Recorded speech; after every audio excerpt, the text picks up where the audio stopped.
జయా బచ్చన్ గారు తెలుసు కదా, అమితాబ్ బచ్చన్ గారి వైఫ్.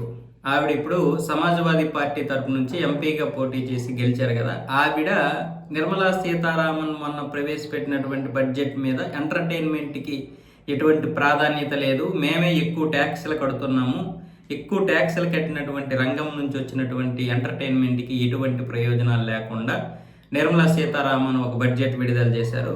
ఆవిడ ఒక పెద్ద కథకరాలు, ఈ విధంగా మాట్లాడారు జయ బచ్చన్. దానికి నిర్మలా సీతారామన్ గారు కొంచెం సహనం కోల్పోయారు. ఏవేవో మాట్లాడేస్తుంది ఆవిడ అన్న విధంగా. నాకు నోరు ఉంది, నేను మాట్లాడగలను, మాట్లాడేటప్పుడు అవకాశం వచ్చినప్పుడు సానుకూలంగా మంచిగా ఒక విషయ పరిజ్ఞానం మీద మాట్లాడాలి, నేను మాట్లాడాలంటే గట్టిగానే మాట్లాడగలను అన్న విధంగా నిర్మలా సీతారామన్ గారు చెప్పారు.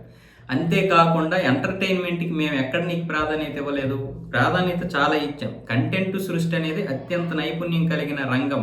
నైపుణ్యాల కొరత, డిజైన్ ఉత్పత్తి, దుస్తులు, సెట్లు, విజువల్ ఎఫెక్ట్స్ కోసం కొత్తగా నేషనల్ ఇన్స్టిట్యూట్ ఆఫ్ డిజైన్ శాఖలను ఏర్పాటు చేశాం.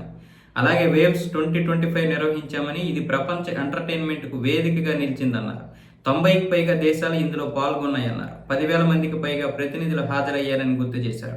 వేలాది మంది కంటెంట్ జనరేటర్లు, 300కు పైగా కంపెనీలు వేవ్స్లో పాల్గొన్నాయని గుర్తు చేశారు. ఇవి వినోద పరిశ్రమ వైపు ప్రయత్నాలు కాదా అని నిర్మలా సీతారామన్ గారు అయితే జయా బచ్చన్కి ఒక మాస్ కౌంటర్ ఇచ్చారు. జయా బచ్చన్ గారు ప్రశ్నించడం తప్పు కాదు, కానీ ఈవిడ కూడా ఒక ఎంటర్టైన్మెంట్ అనే పేరుతోనో లేకపోతే ఒక రంగం గురించో ఒక పరిశ్రమ గురించో మాట్లాడరు. ఈవిడ కూడా ఒక విదేశీయురాలాగా మాట్లాడతారు. దేశం మీద ఎటువంటి ప్రేమ ఉండదు వీళ్ళకి. మరి అంతే, ఈ కాంగ్రెస్ నుండి వచ్చినటువంటి వారు వీళ్ళు. మళ్ళీ ఇప్పుడు సమాజ్వాదీ పార్టీకి వెళ్ళారు ఈవిడ. సమాజ్వాదీ పార్టీ అయినా అంతే, అందరూ ఆ సిద్ధాంతాలతో ఉన్నవాళ్ళే కదా. సో ఇలాంటివే ఉంటాయి. నేను అనేది ప్రశ్నించడం తప్పు కాదు.